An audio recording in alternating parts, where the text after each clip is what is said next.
गुलामगिरी, किसान का कोड़ा और सत्य शोधक समाज को जो है समझ रहे हैं कि जो धर्म हिंदू धर्म है वो ऊंच नीच पर आधारित है और जो हर कोई बच्चा भी आज सम्मान चाहता है, तो हम क्यों ना सम्मान चाहें, हम क्यों अपमान झेलते रहे। राजबाला सोनी जी, हम लगातार देखते हैं आप तो मुखर होकर पाखंडवाद के खिलाफ, हिंदू धर्म के खिलाफ अपनी आवाज को रखते हैं, लेकिन कहीं ना कहीं जो ओबीसी समाज से आने वाली महिलाएं वो ही कर्मकांड पूजा पाठ में उलझी रहती है, उनको क्या संदेश देंगी ताकि वो कर्मकांड पूजा पाठ से बाहर निकले?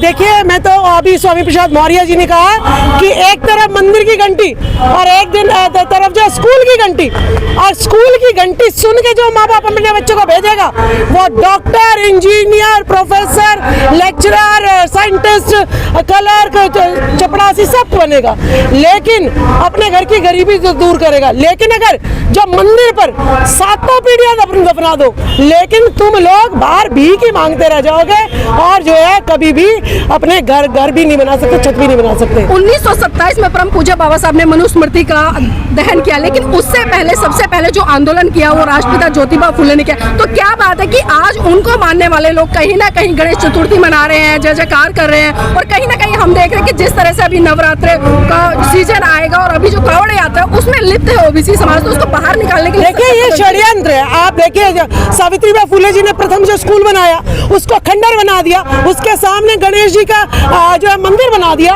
वो भी सोने का मंदिर बना दिया।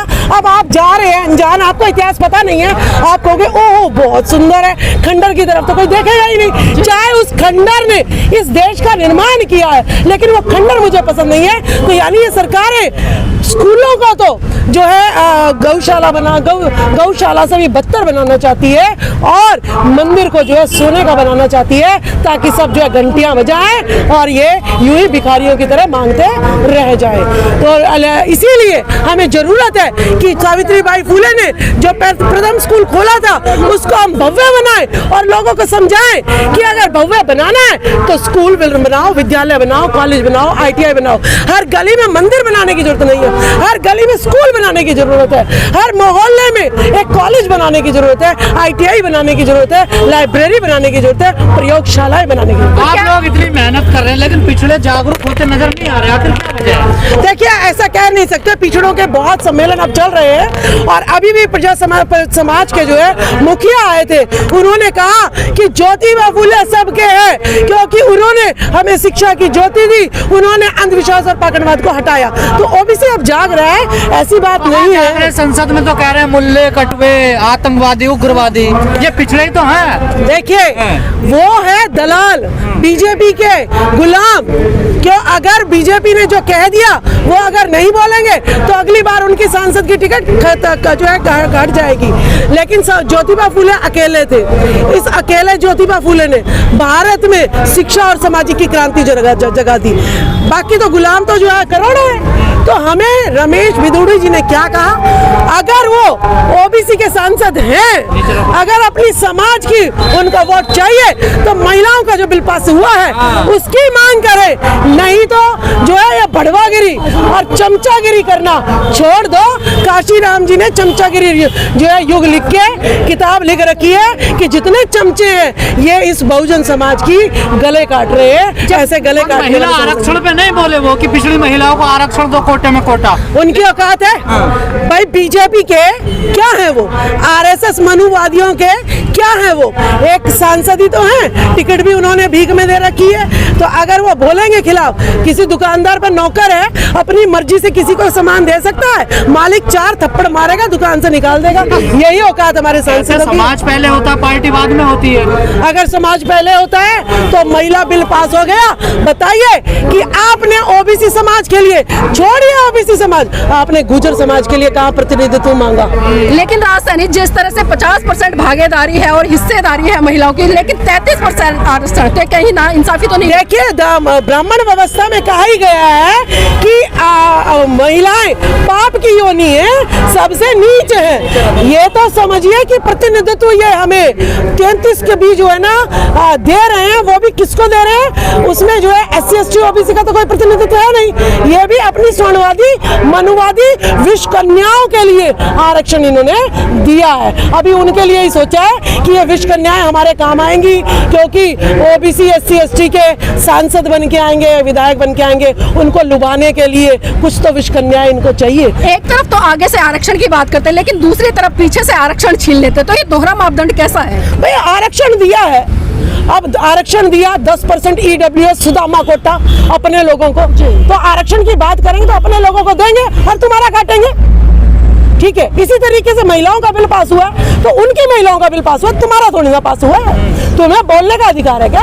तुम्हें मांगने का अधिकार है? हम शूद्र हैं, हम सेवा के लिए बने, इसीलिए हमारे लिए कोई अधिकार नहीं है। इसीलिए सत्यशोधक समाज का दिल्ली में स्थापना दिवस 150वां वर्ष मनाया गया है कि अगर तुम हमें हक अधिकार नहीं दोगे तो हम छीन लेंगे। लेकिन कहा जा रहा है पिछड़ी महिलाओं के लिए कोटे में कोटा दिया जाए, इसकी मांग हो रही है। अब देखिए क्यों नहीं दी, हम मांग नहीं, ये देने वाले तो है नहीं। अगर देने वाले होते तो मुलायम सिंह यादव, शरद यादव, रामविलास पासवान जी कहते कहते मर गए कि भाई 50% का बिल पास करो और SC ST OBC माइनॉरिटी की सभी महिलाओं के लिए प्रतिनिधित्व जो है तय करके जाओ, नहीं तो तुम्हारी महिलाएं ले जाएंगी।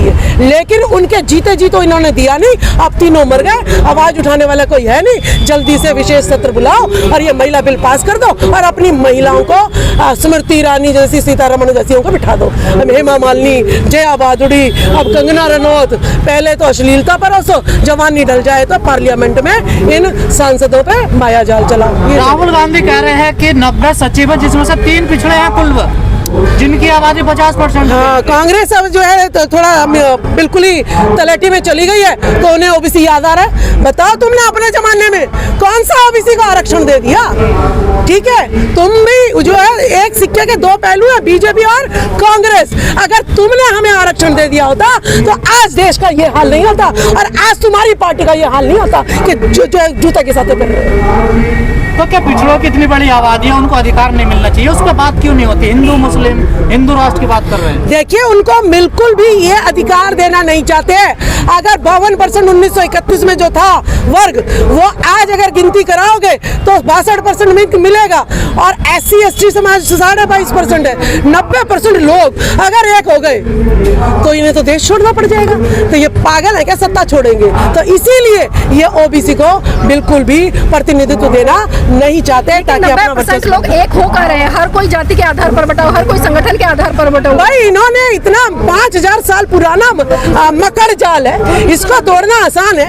आज मेरे ये सोशल मीडिया जो मेरा बंधु आया है, ये आज हमारी आवाज पहुंचा रहा है, ये गांव की आवाज पहुंचा रहा है, ये महिलाओं की आवाज पहुंचा रहा है, तो आज हमारी आवाज पहुंच रही है ना। पहले जो मीडिया था सारा जो है इनका बिकाऊ मीडिया था, वो चाहे हमारी नग्न घुमा दो महिलाओं को नहीं दिखाता था, आज करके दिखाए ना। गड़े को अगर हाथ लगा के कोई मार देता है इंद्र मेघवाल को तो सारा भारत जो है जान जाता है इस बात को, ठीक है। तो आज में परिवर्तन है और बाबा साहब ने कहा था 21वीं सदी हमारी है।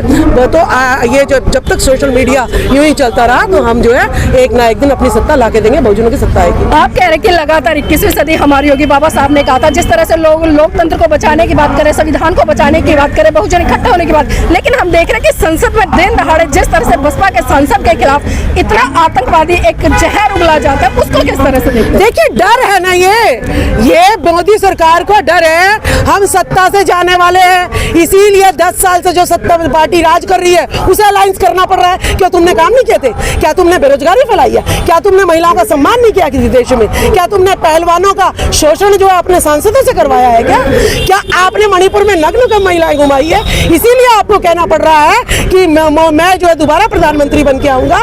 क्या इसीलिए आपको अपने नूह मेवात में हिंदू मुसलमान के दंगे, मणिपुर में दंगे जो आदिवासियों के साथ कराने पड़ रहे हैं? क्योंकि आपको पता है कि अगर हिंदू मुस्लिम का मुद्दा, भारत पाकिस्तान का मुद्दा नहीं छेड़ेंगे तो हम सत्ता में आने वाले नहीं है। इसीलिए ये डर सता रहा है, इसीलिए OBC को आगे करे जा रहा है। चाहे नूह मेवात का मोनू यादव हो, बिट्टू जो है पंचाल हो, और चाहे अरुण सैनी स्वामी प्रसाद मौर्य पे जूता फेंकने वाला हो, और चाहे फरीदाबाद में OBC का हो ये, और जो है रमेश बिदरुड़ी जी हो, इन्हीं के हाथ में जो है धर्म की लड़ाई करने के लिए भाईचारे से भिड़वा दिया है। तुम कहाँ हो?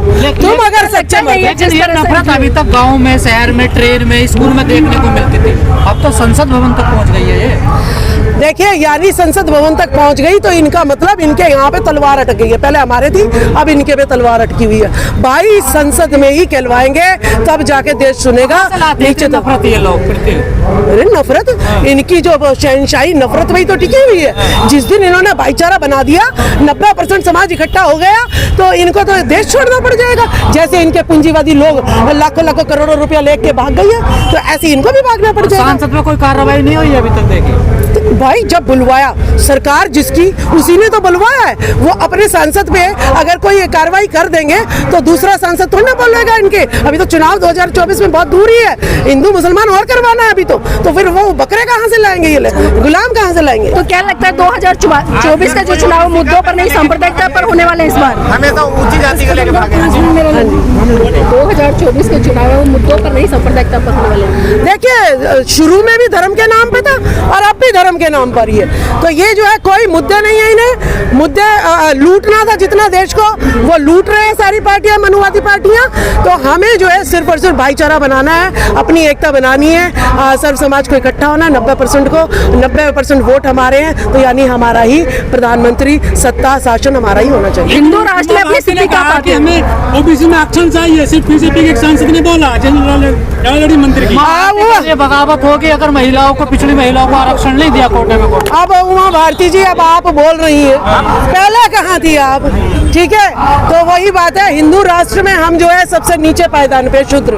मुझे तो नहीं चाहिए हिंदू राष्ट्र, मुझे तो संविधान चाहिए। मैं सबके बराबर हूँ, अगर मैं पढ़ गई हूँ तो मैं अगर कमा रही हूँ तो मैं सबके बराबर हूँ, मुझे ना चाहिए हिंदू राष्ट्र।